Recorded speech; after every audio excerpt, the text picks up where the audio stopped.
Swayam Prabha. Digital India. Educated India.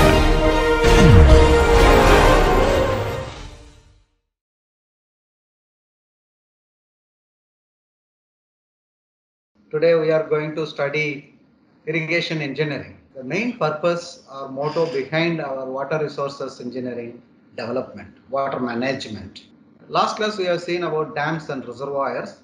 The main important issue of constructing these dams and reservoirs is to supply water for irrigation, drinking water, industrial requirement and all other demand. Out of all other demands, irrigation water requirement is the major sector which we need to supply this water. So we will see in irrigation engineering what is water requirement of crops, what are all the irrigation methods and what are all the irrigation efficiencies. Since irrigation engineering is very important because every crop requires certain quantity of water after a certain fixed interval. So it is quantity at fixed interval depending upon the type of crop and age of the crop. What you have estimated called evapotranspiration in the abstracts, that is the water required by a particular crop at root zone. But when I want to supply that much at the root zone, how much I have to release it from the reservoir. That is what irrigation engineering is. But why I have to supply water for the crops? Irrigation engineering is not needed if the natural rain is sufficient and timely, right? So as to satisfy this both criteria of quantity of water and at fixed interval. Okay, then no irrigation is required. So irrigation is required only when the natural rain is insufficient and it is not happening timely for the metabolic growth of the crop. Then we have to artificially supply the water, and that process is called as irrigation. And since we are introducing the concept of hydrology, water resources, dam, reservoirs, it is called as irrigation engineering. Because plants require varying quantity of water at different stages. Adequate and timely requirement is the most important criteria for a successful growth of a crop. Right? And there are certain high yielding crops which needs only exact quantity. More is also a problem, less is also a problem.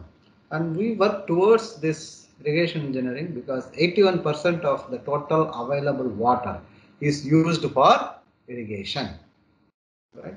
Especially in India also, it is around 80 to 82% we are supplying for irrigation. Right? Why we need to supply in spite we have an average rainfall of 1150 mm per year average. The natural rainfall is either insufficient temporarily or it's not happening at fixed intervals. Then depending upon the average annual rainfall, the area are climatologically classified as arid, semi-arid and humid. Right? We come across, our country has different classifications starting from arid to very wet because we have annual rainfall varying from 200 mm to 11,000 mm. So when the area receives a rainfall, annual rainfall less than 500 mm, we call that as an arid region. When it is between 500 to 1110 mm, it is semi-arid. So at an average, our India comes under this semi-arid condition. There are certain area in our country which receives around 1400 mm. We call that as subhumid. There are certain regions which receives up to 1700 mm. They are called as humid regions.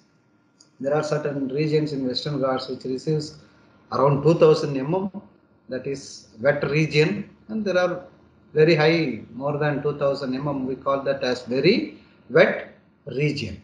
So we used to supply irrigation water from arid to humid region, but in our country we used to supply irrigation water in all the classifications, because we say that western region we receive water of rainfall up to 2000 mm, but it happens only in southwest months. The remaining period of the year we need to irrigate. How much to be irrigated? The frequency, right? If there is no irrigation, this is the relationship between the yield of a wheat crop and the nitrogen doses depending upon the number of irrigations. Even though nitrogen doses are available, if there is no irrigation, the yield is very less, right? When there is one irrigation, there is a good yield. When there is two, it's optimal. When you irrigate more also with more nutrients, the yield may increase. If the nutrients are very less, then the yield will be very less, right? So more water or less water, your yield will be less. So you need to supply appropriate quantity of water. This is a picture from FAO book, right? And that quantity of water is called as crop water requirement or water requirement of a crop. It is the total quantity and the way in which a crop requires water from the time it is sown to the time it is harvested. Okay, that is called as irrigation period. This irrigation period vary with the crop as well as spatial from one place to another place, depending upon the climate, the type of soil, method of cultivation, and useful rainfall. So we have certain words which we need to remember in irrigation engineering. The first one is crop period. Crop period is the time period that elapsed from the instant of its sowing to the instant of its harvesting. That is crop period. But the base period is the time between the first watering of a crop at the time of its sowing to its last watering before harvesting. So always base period will be less than crop period, or at the most it can be equal to crop period. Right? That's why people used to say that crop period is slightly more than the base period. But for all practical purposes, they are taken as one and the same. It is generally expressed in days. So base period is expressed as B in irrigation engineering. Delta is the total depth of water that should stand on the irrigated area if the total quantity supplied must stand above the surface without percolation. That means you are estimating evapotranspiration, right? Class that which has the unit of centimeters per day. If that is the depth of water per day for entire crop period, how much depth is required by the crop? You go on adding it throughout its base period. Then it will become centimeter depth, and that is called as delta. In other words, the delta is the depth of water required by a crop throughout its base period for its metabolic growth without any deficiency. Right? For example, we have solved a problem.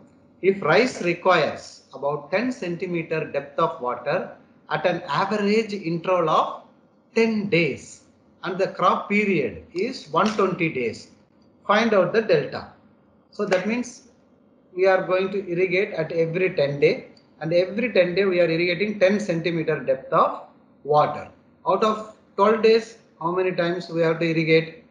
Right? So it is 12 numbers.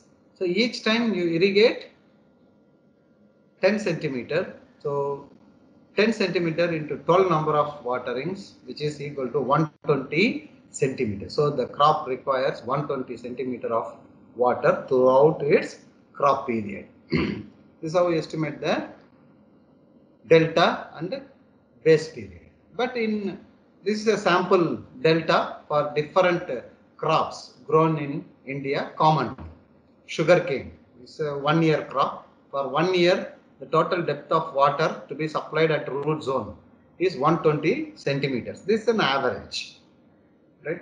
Similarly, rice, which is only 3 to 5 months crop, it's 120 centimeters. Tobacco, it's a 6-month crop, which requires 75 centimeters. Garden fruits, cotton is also a 6-month crop. 50 centimeter is its delta. Vegetables, 4 to 6 months, it is also 45 centimeters. Wheat, 40 centimeter, which is 3 to 4 months. Barley, 30 centimeter. Maize, it's a dry crop, 25 centimeters. Fodder is 22.5. So it depends upon the type of crop, the delta. See, out of all these crops, rice and wheat are called as irrigated wet crops. All other crops are called as irrigated dry crop. That means for rice, we need to keep the water level above the ground level. So there is always a saturated condition. That's why it is called as irrigated wet crop. Whereas all other crops, it is saturated condition. 100% saturated the soil, then you stop the irrigation. Right? Then you allow certain time period until the water in the soil is taken by the plants, then you irrigate. So the frequency is more for other crops, whereas it is very less for rice crop. Right?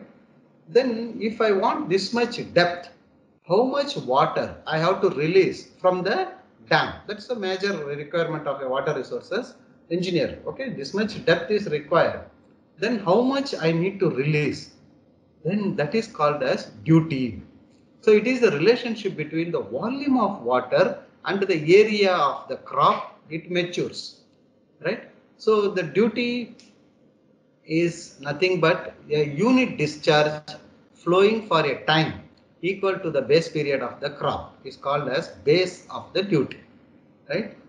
That means duty is defined as the area irrigated per meter cube per second of discharge running for a base period of P.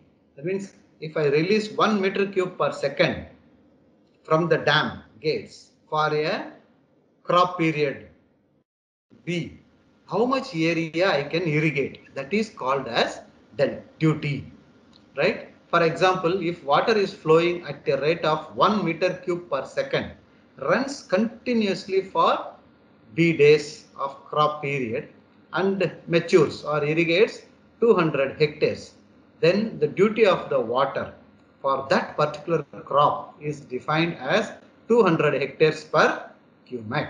That means 1 meter cube continuously I am supplying and it will mature 200 hectares. Then that is called as duty of the crop. Right? It varies from crop to crop. Suppose if I am irrigating rice, it will have a different duty. If I am irrigating sugarcane, it will have a different duty. Then how will you do this when you are operating the gates of the reservoir? Then people used to estimate the duty for different crops and take the average. And there is a relationship between this duty, delta and crop period. Right? Let the crop base period be B days. Right? Let 1 meter cube per second, that is cubic of water, be applied to this crop on the field for B days. Now how much volume of water is applied for B days? B is in days, convert that into seconds because 1 meter cube per second. So the volume of water supplied all along this crop period B days is B into 24, that will convert into hour, then 3600. That is the unit conversion. So the volume of water that was supplied from the dam is 86,400 B, where B is the days, meter cube. If this volume is continuously supplied for B days, irrigates D hectares of land. Okay. So then the depth of water is equal to volume per area. D is in hectares, so which is equal to D into 10,000 meters square. Right? Then volume is 86,400 B. Area is 10,000 to the 10,000 into D. So this volume per area is nothing but the delta is equal to 8.64 B by D. Right? By definition, this total depth of water is called as delta. Okay. Therefore, delta is 8.64 B by D if delta is in meters, or 864 B by D if delta is in centimeter. This is the relationship between duty, delta and base period. Duty of water for a crop is number of hectares of the land which the water can irrigate. Therefore, if the water requirement of the crop is more, less number of hectares of land will be irrigated. So, duty will be less. For non-water loving plants, duty will be more. So, that means for irrigated wet crops, right, paddy, wheat, with 1 meter cube per second, you can irrigate only very less area. But for irrigated dry crop, for the same 1 meter cube per second, you can irrigate more area, right? So a simple problem. Find the delta of a crop when its duty is 864 hectare per cubic. Please remember the unit for delta is hectare per cubic or hectare per meter cube per second. Okay. Find the base period. Find the delta if the base period of this crop is 120 days. So delta is equal to 864 by BD, where delta is in centimeters, B is in days, D is in hectares per cubic. So substituting directly, you will get delta as 120 centimeters. Then as a water resource engineer, we are more concerned about this duty, right? That means you will receive an instruction that release this much meter cube per second from the dam. Then this duty depends upon various factors. Some of the factors are type of crop, right? As I said, whether the crop is irrigated dry crop or irrigated wet crop and at what location, right? So duty will be less for a crop requiring more water and vice versa. Okay. Climate and season. The same crop in the same place, if it is during southwest monsoon, it will require certain amount of duty. If it is during northeast monsoon, then it will require different type of duty, and when you are growing that in summer crop, then the duty will be different. So the duty includes the water lost in evaporation and percolation, which vary with time, season and climate. And it is also a function of useful rainfall. This useful rainfall is different from observed rainfall as well as rainfall excess, which you have studied in precipitation, right? Rainfall excess is nothing but the rainfall over and above the losses. But in this case, useful rainfall is if there is X quantity of rainfall and you have only Y quantity of evapotranspiration, right? Not all rainfall is considered by the crop for its direct growth. It will take only certain percentage of rainfall for its metabolic growth, and that rainfall quantity is called as useful rainfall. Okay. So if some of the rain falling directly over the irrigated land is useful for the growth of the crop, then so much less irrigation water will be required to mature the crop. And it also depends upon the type of soil. Type of the soil means permeability of the soil under the irrigated crop, right? If the permeability is very high, you need to irrigate more. If the permeability is very less, then water loss due to percolation will be less, then you have to irrigate less. So the type of soil governs the quantity of water to be supplied. Then efficiency of cultivation method. This is where the human intervention comes and helps to improve the duty. That means the efficiency, how efficiently you are taking that quantity of water supplied to the root zone. There are different methods of irrigation, like what we see in general for wet crop is flooding method, then sprinkler method, then we have drips irrigation. There are different types of methods to improve the irrigation efficiency. The efficiency is more, your duty will be more, right? So if the irrigation water is used economically, then the duty of the water will improve.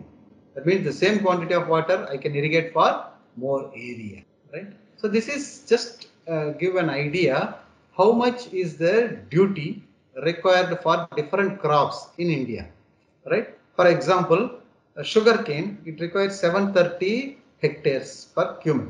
That means 1 meter cube per second you continuously release from the dam.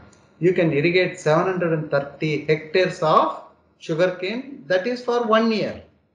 Whereas rice, the same 1 meter cube per second, you can irrigate for 775 hectares, but only for 3 months. So base period is also important, right? The other kharif crops, right? These are all continuous annual crops, right? Why duty is important? Because the design of the canal system, as we have seen, it is the distribution of water from the dam to the crop, right? The design depends upon this duty, because canal is designed for a particular carrying capacity Q, and Q is nothing but my duty of the crop. Knowing the total available water at the head of the main canal and overall duty for all crops required to be irrigated in different seasons, the area which can be irrigated can be worked out. Or if we know the crops area required to be irrigated and their duties, we can work out the discharge required for designing the channel simply, right? These are all some of the measures for improving the duty of the water, right? As I said, main important is increasing the efficiency of the cultivation or efficiency of the irrigation methods.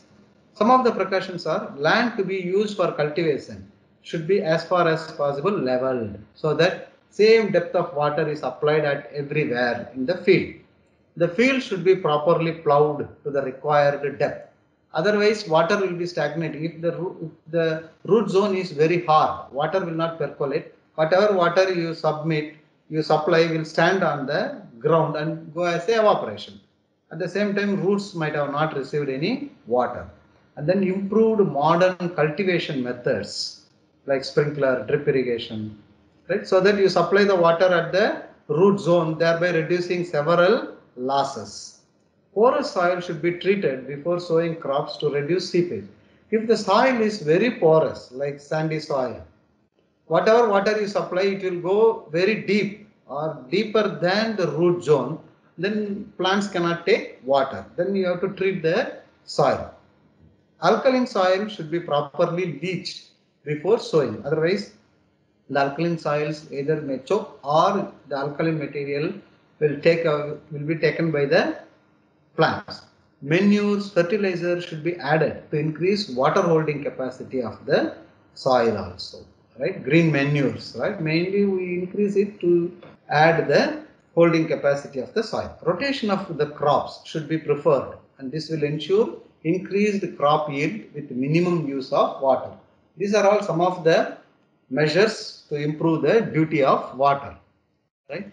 But there are certain precautions in handling irrigation supplies.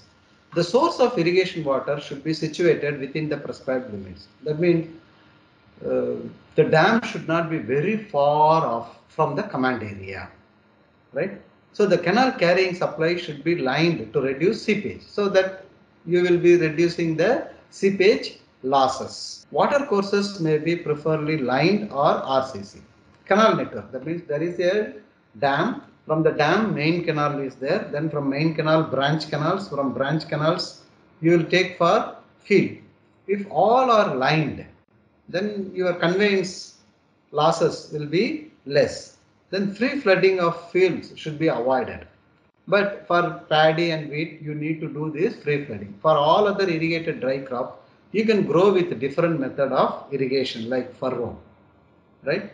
Then sprinkler or drip irrigation. Or there is another method called subsurface irrigation. That is directly you take the water to the root zone.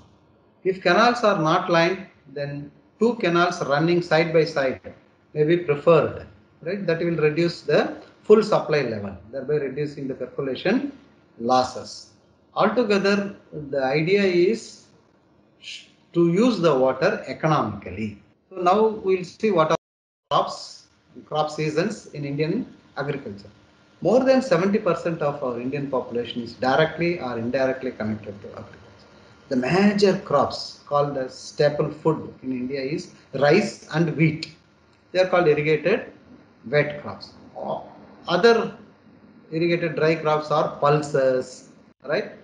All dal, what we eat, pulses, cotton, groundnut, jute, coffee, rubber, tea, sugar, they are all comes under irrigated dry crop.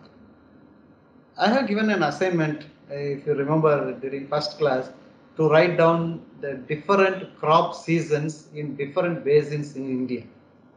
Right? Prior to construction of large dams, each reservoirs and each river basin has its own name for its irrigation period. Right? For example, Samba, Kuruvai, right? Taladi. This is in Kaveri. Then Kar, Advanced Kar, Pishanam in Tamaravari. Like that, each and every Kar, every river basin has its own name. Right? But now we have only two crops, that is called as Kharif and Rabi seasons. Right? Because all irrigation starts in southwest monsoon, we call that as Kharif period. Northeast monsoon, we call it as Rabi period.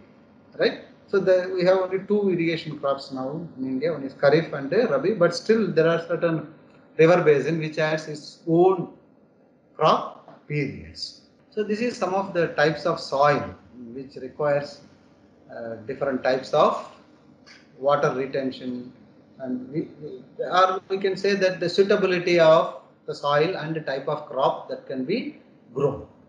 Okay.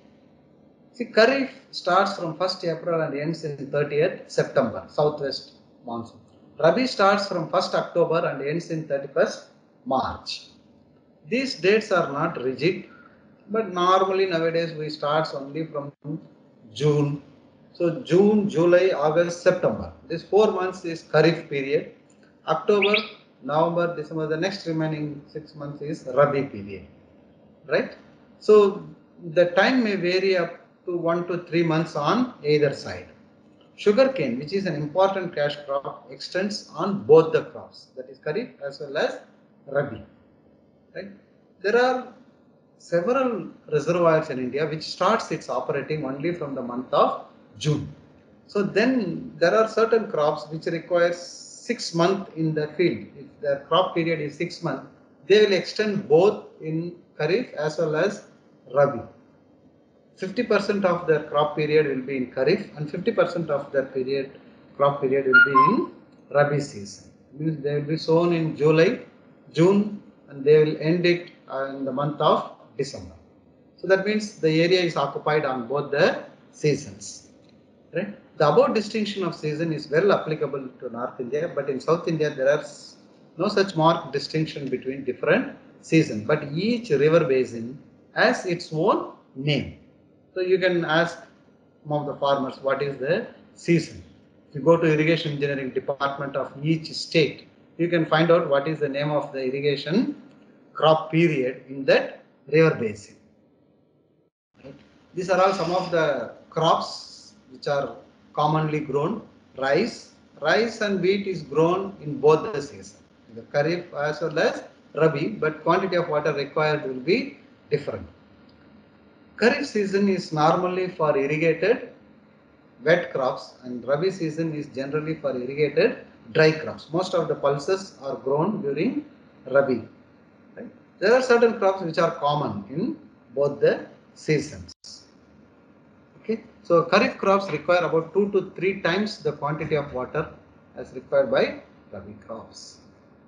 Now let us see what are all the methods to improve the irrigation efficiency. How efficiently we can send this water from the dam to the field. I said from the dam, if the water is supplied through the canal network, it will come to the field.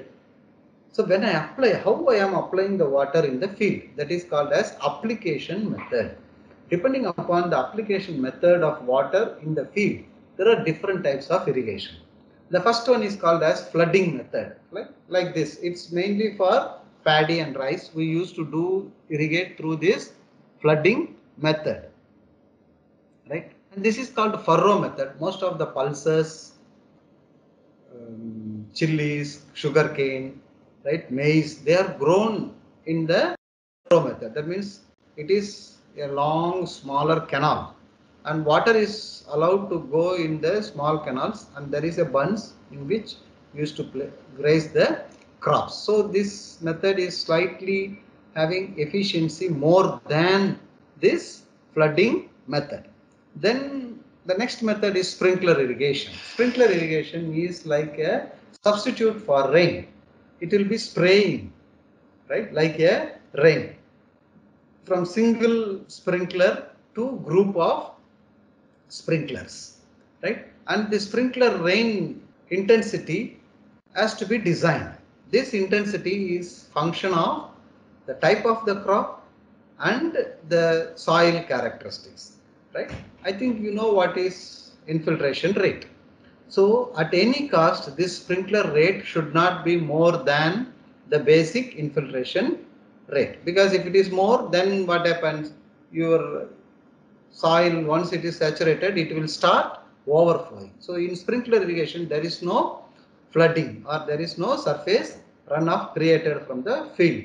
So it will be sprinkling like a rain until the soil gets saturated, right? So that is soil capacity. Second one is my crop requirement. If the crop requires a rainfall intensity less than my infiltration rate of the soil, then I design it for that. So the sprinkler rate is function of type of crop as well as soil characteristics. So this is just an example for a sprinkler irrigation, right, mounted on this. This is single jet at the pipe, right, where you can transfer the pipe from one place to another place, right. This is for lawns, single heavy jet guns, right. This is for irrigated dry crops. The previous one is for fodder crops.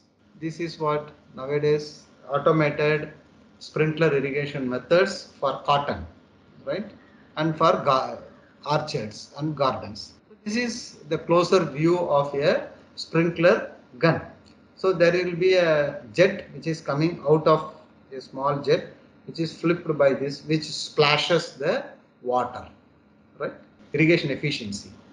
See, this sprinkler has an irrigation efficiency of 90%. That means if I supply 10 centimeter of water, 9 centimeter has gone to the crop root zone, right? 90% is the irrigation efficiency. There is another method which is called as drip irrigation, which takes the required quantity of water drop by drop at the root zone, which has very high irrigation efficiency, like 95% to 98%, but it is slightly initial cost is more. So as the method of irrigation increases, the cost is also increased from basin, then furrow. Furrow has to be constructed every year. Its efficiency is better than the basin method.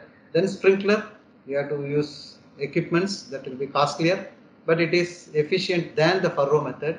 Drip irrigation is much efficient than the sprinkler irrigation, but you need to invest a lot. But all methods, this sprinkler can be used for all crops, but drip irrigation, nowadays they are using it for orchards, furrow crops, and sugar cane, right? Now, because of its expensiveness, it's very difficult to use it for all other crops. So this is mulching to reduce the evaporation from the crop root zone, a conventional drip irrigation. So this is the drip pipeline. You will see this is called emitter.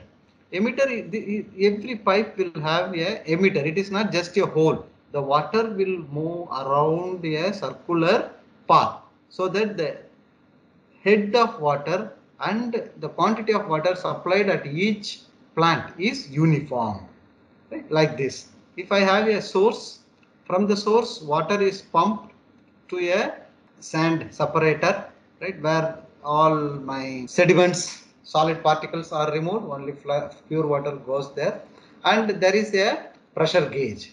If I want to include any fertilizer or pesticide, we can include it through this tank and then send it to the pipe. So this water is distributed to the entire crops through a network of pipe system.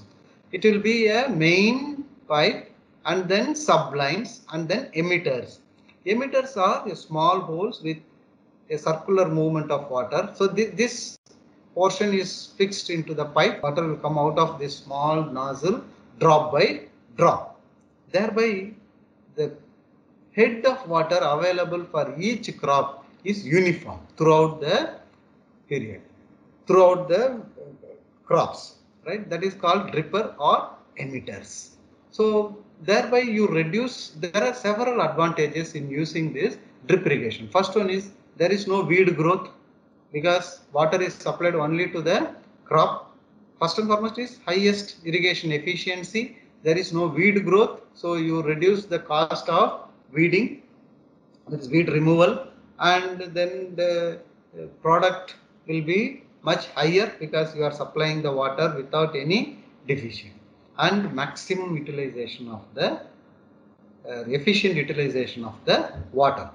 The one disadvantage is the high initial cost, but nowadays governments are giving a lot of subsidy for the farmers to implement this. So this is what the type of crop, but how much water we need to supply, I think this we have seen a lot during our abstract period, that is called crop water requirement or evapotranspiration, right?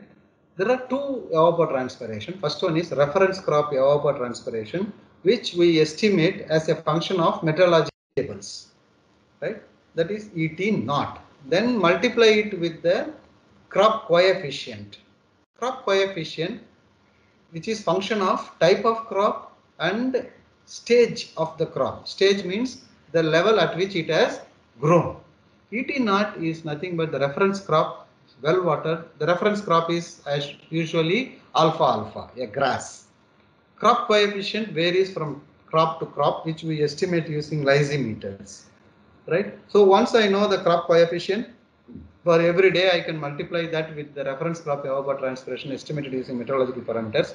Then I will get the crop evapotranspiration, which is called as consumptive use. This crop evapotranspiration minus effective rainfall, that will give you the net irrigation requirement. Then net irrigation requirement with application efficiency, we called it as field irrigation requirement.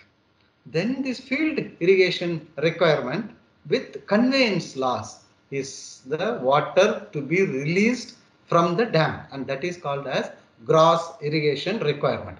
So we have water at root zone, that is nothing but crop water requirement, minus effective rainfall is the net irrigation requirement at the field level, then including your conveyance loss, that is gross irrigation requirement. So this is some of the days, I think this is repeating, crop duration and growth stages. Every crop, even though we say rice or wheat, right, is 120 to 150 days. It has different stages. First is at nursery, then development stages, mid-season, and then maturing season. The crop coefficient varies from one stage to another stage, right? This is just to give you an example, right? Like for wheat, rice, right? 15 days, 25 days. In rice, 15 days is in nursery, 15 to then 25 days in vegetative growth, then mid-season, and then late season, that is maturing stage. This is the crop coefficient applicable throughout the world. So this is about crop water requirement. Now we will see what is irrigation scheduling, right? I told that the net irrigation requirement, then field irrigation requirement, and the gross irrigation requirement. That is, once I supply the water for irrigation, then what is the next time step or time interval I need to supply? That depends upon my application method, at what type of crop I am growing, and what variety of crop I am growing at what location. So this governs the frequency of irrigation, and that frequency of irrigation is called as irrigation scheduling. Now we will see one by one. Irrigation timing or irrigation frequency is nothing but the irrigation frequency depends upon nothing but the time interval in which I need to water the plants. So irrigation frequency and irrigation interval closely related. Irrigation frequency is number of irrigations required for a crop. Higher frequency of irrigation, that means the interval between one irrigation to another irrigation is very large, very small, then my frequency is larger. Higher frequency of irrigation, surface soil remains moist for longer periods. So that leads to higher evapotranspiration loss. Irrigation frequency is low as possible to avoid water wastages. So therefore irrigation frequency is nothing but available moisture in the extraction depth of a crop divided by peak period consumptive use. Right? Let us see what is this. Right? If I do this a crop root zone, right? If I take a crop, this is how the crop takes the water. If this is from the ground soil, 40% of the water is taken just to 25 mm. Right? This is 1 meter depth in centimeters. So the first 25 centimeter only 40% of the water is taken. Then 30%, because as the depth of root goes higher and higher, the root levels taken by water will be less. So I need to irrigate this much for a crop. This is how the crop takes the water. Then my frequency is affected by the climate. So during monsoon period, my frequency is very less because I don't do it frequently because of effective rainfall. Whereas in summer season, my frequency is higher. So I have to irrigate frequently. Then the soil characteristics. If the soil is having less permeability, that means the water retained in the soil for longer period, then my frequency is large. Otherwise, I have to do that frequently. Then the crop characteristics. So the crops having higher consumptive rate consume soil water quickly than the crops which requires less water. Crops like vegetables, onion, tobacco, sugar, beet requires irrigation than crops like wheat, bajra, mustard, maize. Same in irrigated dry crop itself, some crops which take more water, some crops, that is type of the crop. Then the crop that depends upon the crop coefficient. This is the root characteristics of the crop, right? As the shallow roots. Then the crop and water management practices. Right? As I said, water management practices is nothing but type of irrigation or method of irrigation. Also governs my irrigation frequency. Right? So let us see some of the terminologies. Irrigation depth is nothing but delta, the net depth of water normally needed to be applied to the crops during each irrigation. In practice, it is approximately equal to readily available moisture, right? So irrigation depth of irrigation is when I go on adding the total depth of irrigation is the delta. Then how much delta I irrigate at each irrigation is called as readily available moisture.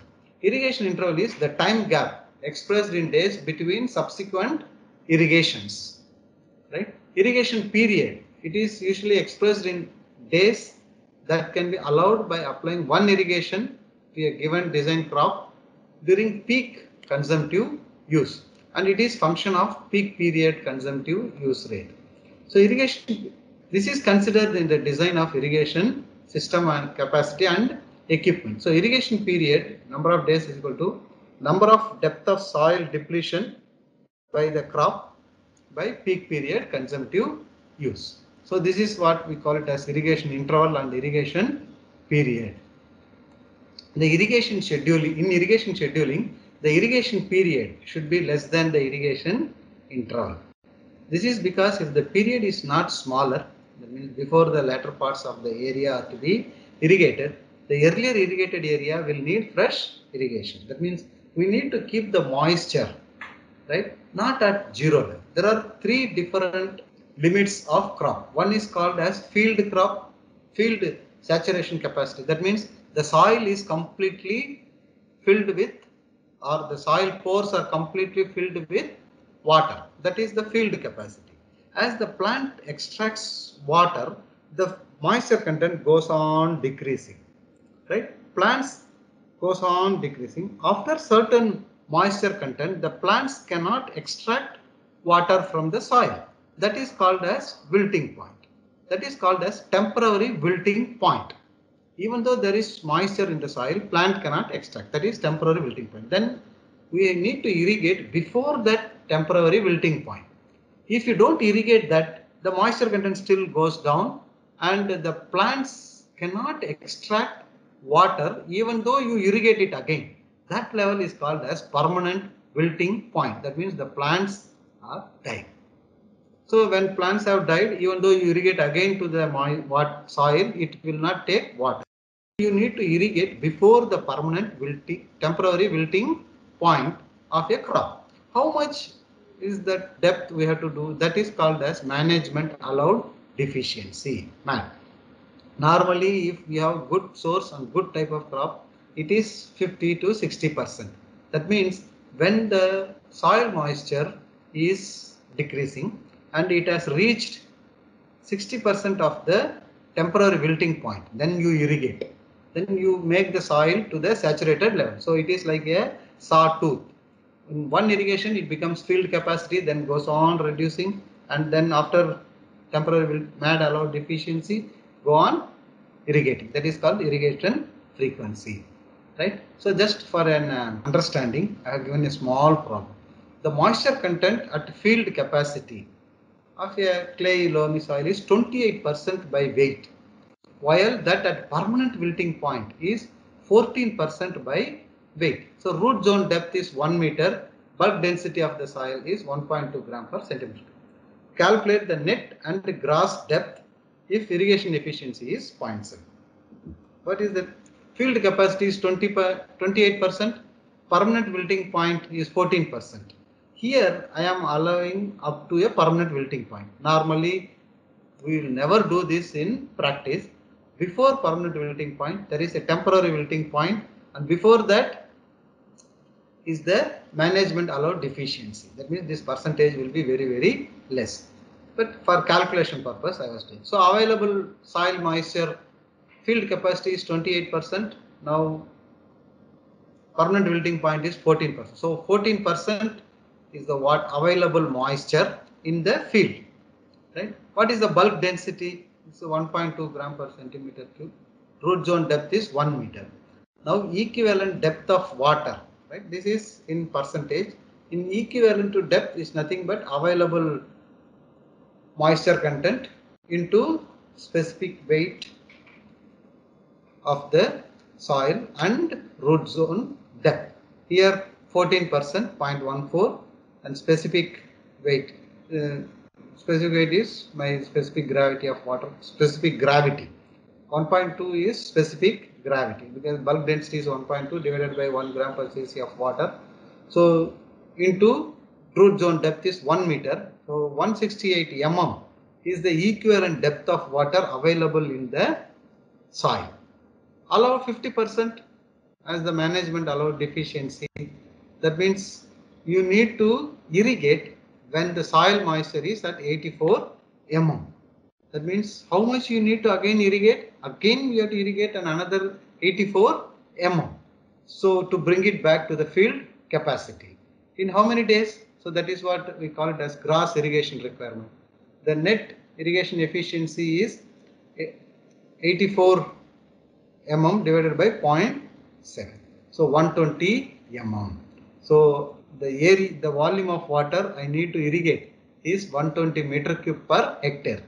If the peak evapotranspiration, it's another question. If the peak evapotranspiration is 7.5 mm per day, the shortest irrigation interval is readily available moisture is 84 mm. That much I need to irrigate.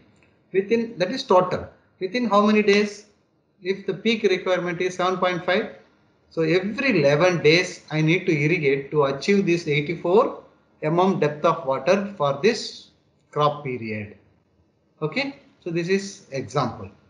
Then comes how to improve the irrigation efficiency. We have seen different types of method of irrigation, and then how to supply the quantity of water through irrigation scheduling.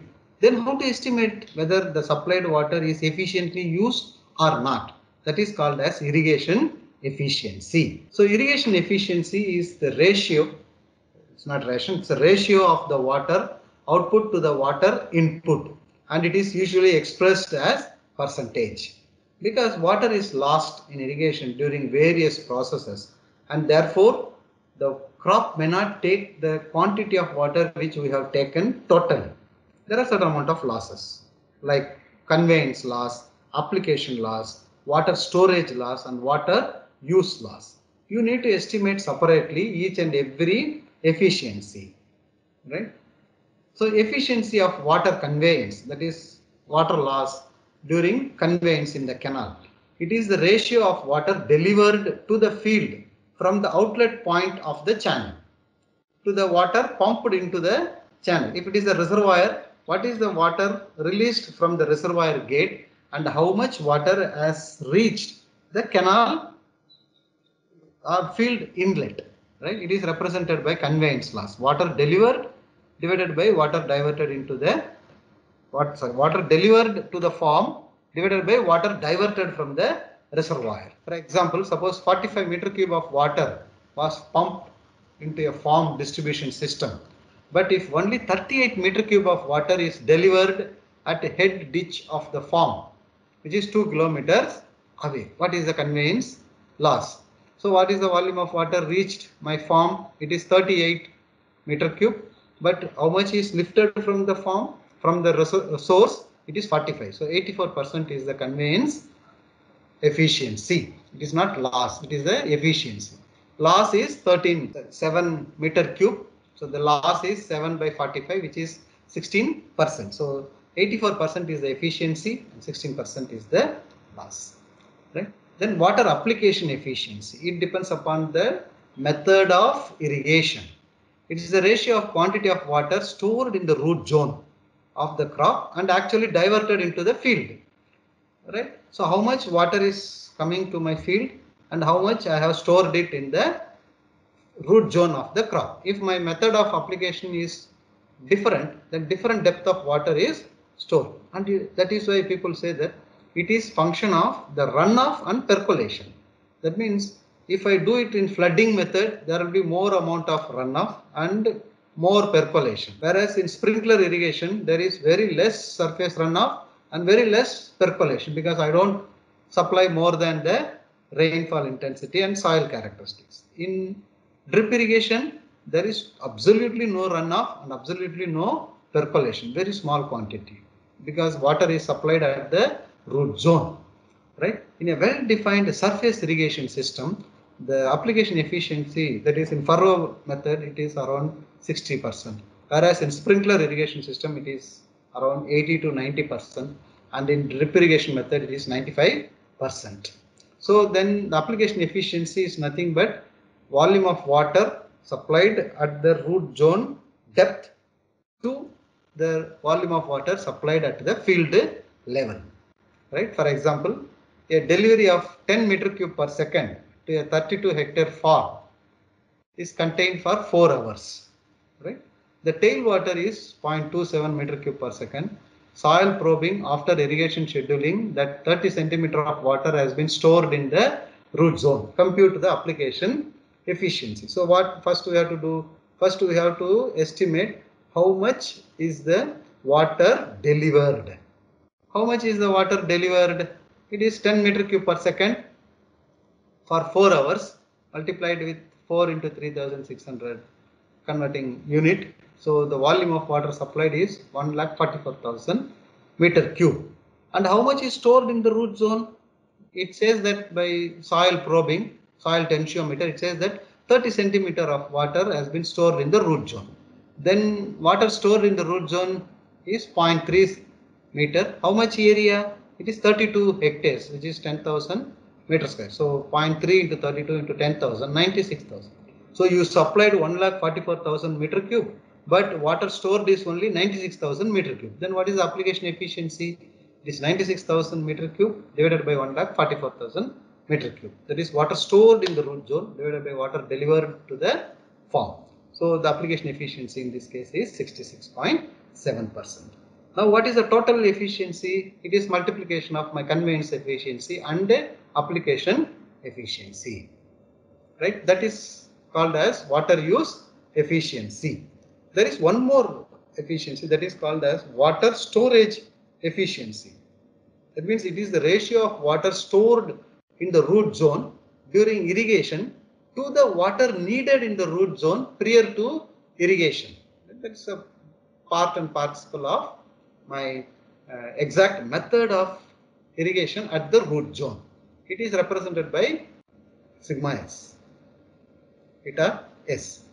That means the total water use is the multiplication of all the efficiencies. I have given a problem where you can compute different types of efficiencies, right? It's a large scale irrigation district and its source, the storage reservoir is 60 kilometer, right? He wants to irrigate 65 hectares, that is the area of the land. The crop water requirement is estimated as 50 mm. Due to expected uniformity application, he has to apply 55 mm, then only he will reach 50 mm at the root zone. The spray and wind drift losses is 8%, so this also we should include it in the depth of water. Distribution system losses is 15%, and storage reservoir and entrance to the district conveyance losses is 45%.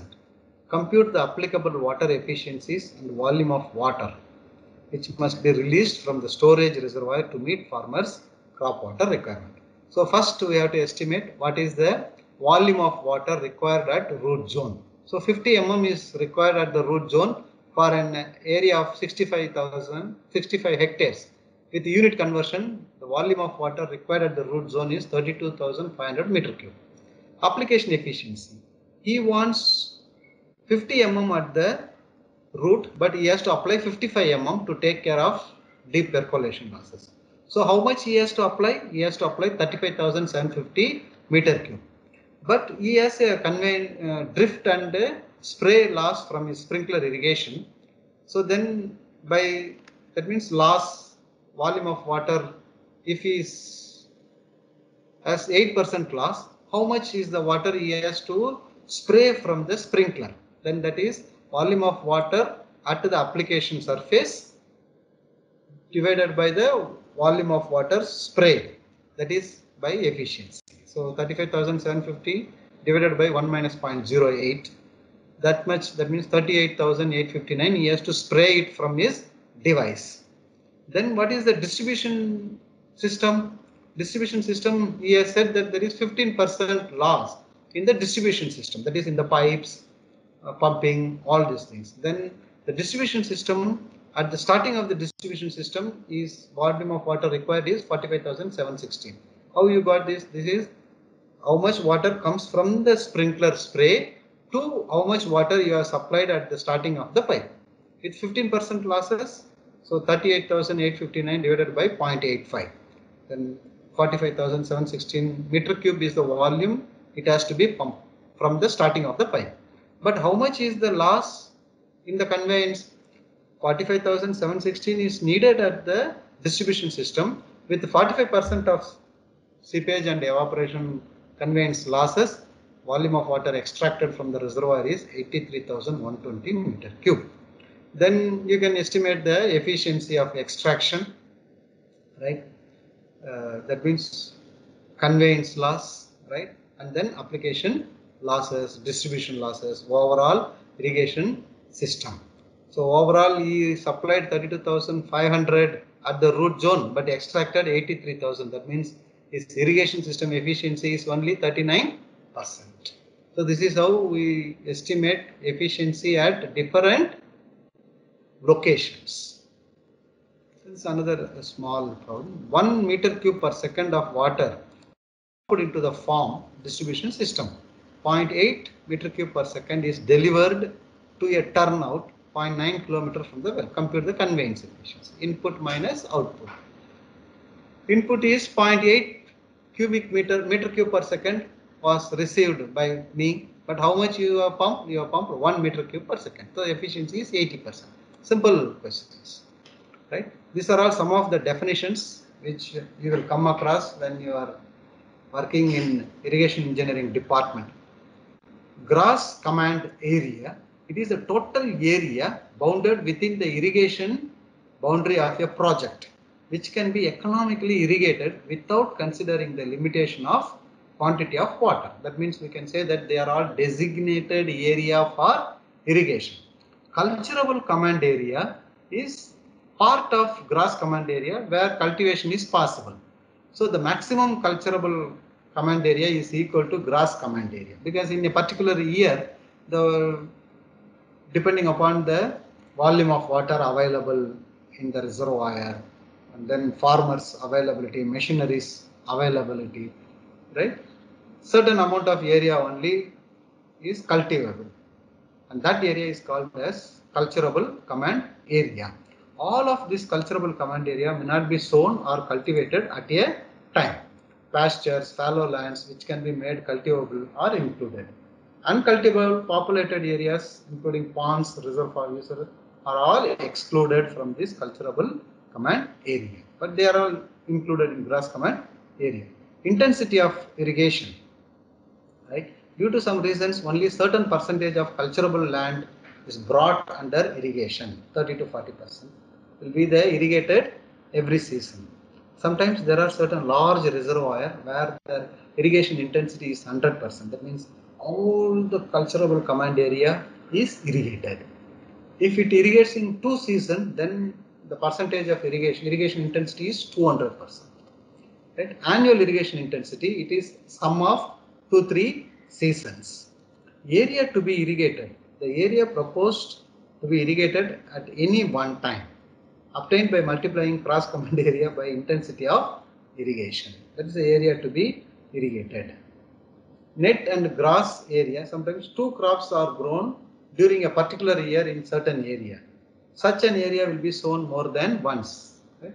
So grass sown area is equal to net sown area plus area sown more than once. These are all some of the definitions you will come across when you work in irrigation engineering. Net and grass irrigated area. Grass irrigated area is net irrigated area in a season plus area irrigated more than once during a year. Right? Time factor, the ratio of number of days the canals has actually to run to the base period in days. Right? So even though entire command area is under irrigation, I don't need to irrigate every day, but the canals has to be operated continuously because your command area is larger. That is called time factor, during which the canal is. Then capacity factor, it is the ratio of mean supplied discharge to the full capacity of the discharge. During starting of the season, we may not supply water to the full canal carrying capacity, which is estimated based on the full duty of the crop. But the depth of or the discharge is gradually increased after vegetative period, maturity period, then it is gradually reduced. So that is called as capacity factor. Right? It will vary from 10%, 20%, 30%, then 100%, then it reduces to again 10% and then stop. The full supply coefficient, it is area estimated to be irrigated during base period to the designed full discharge during the peak. It's nothing but how much efficiently you have used your water. Nominal duty is the ratio of the area to be irrigated to the mean supply discharge during the base period. This is slightly different from our duty, because I said a duty can be estimated for each and every crop, but in a command area there will be a different types of crops. Then which one I have to consider? That is called as nominal duty. It is the ratio of area to be irrigated, right, to the mean supply of the discharge during the base period.